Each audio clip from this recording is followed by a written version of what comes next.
in all the industries that we're having. So if somebody wants to take that or lead that discussion. Everyone looks at me.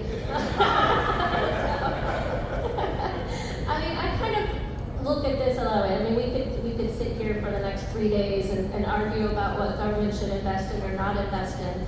But I kind of want to call out what they already have invested in, and through SBA and through some other government agencies like MBDA and other parts of Department of Commerce and the big fact is, a lot of people just aren't utilizing the services and the things that already exist that the government has invested in that can help you.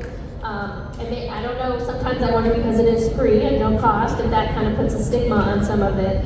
But for example, during the height of the pandemic, when everyone was trying to get their PPP loans or their IO grants, and we maybe utilized a business advisor.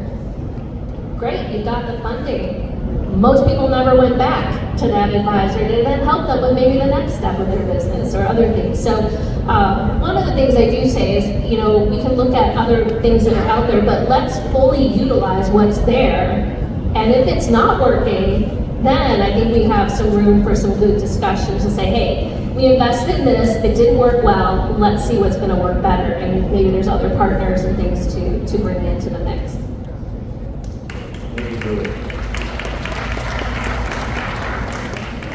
I'm glad you brought that up because there are a number of government programs that were passed through the Inflation Reduction Act that are going to impact our community.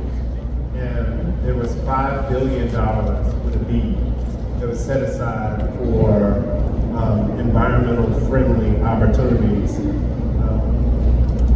to be leveraged by entrepreneurs of color. So Greenhouse Gas Reduction Fund, just something for you to do when you have some time. It's about 300 pages of investment that will happen all across the country. And the policymakers actually put this part in for diverse business owners to, read up on it, figure out how you can be a catalyst in this new and evolving utility and infrastructure space.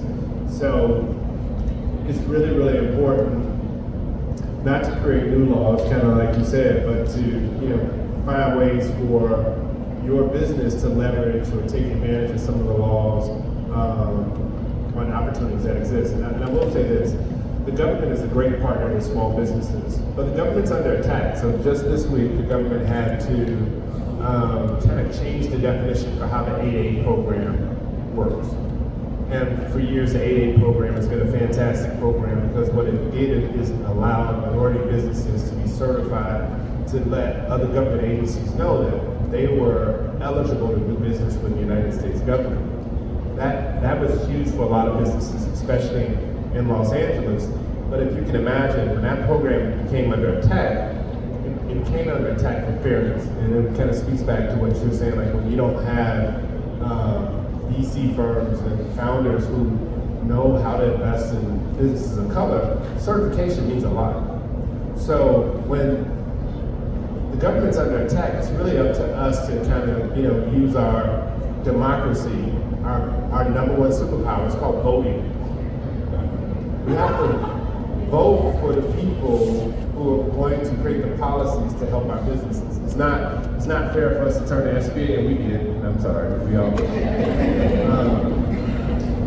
But we have to find the people who really want to ensure that when these opportunities come out, that they set webinars and town halls in our community so we find out about them. And there are a lot of great things.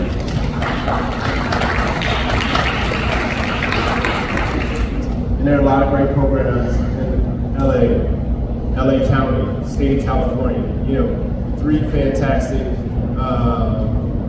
governmental bodies, and it's still up to us to kind of find out what's in the legislation so we can use it, not only to invest in this particular community, but communities all across the country.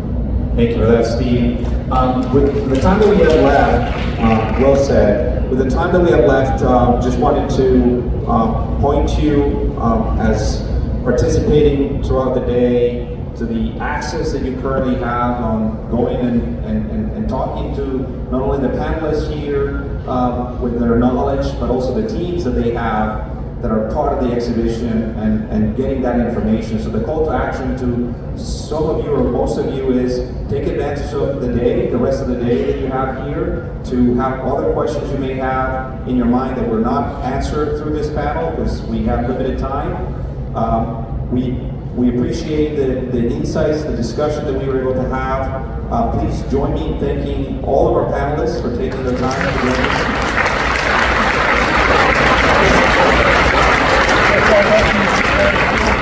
It is LA Business Financial Empowerment Summit in conjunction with the Mayor's Office. And we want to thank you as the audience for being here. It's very, very important that you get a chance to hear this and to be participating in this. We are now going to get ready for our next panel, and so please stay tuned, and the panel 3 will be here shortly.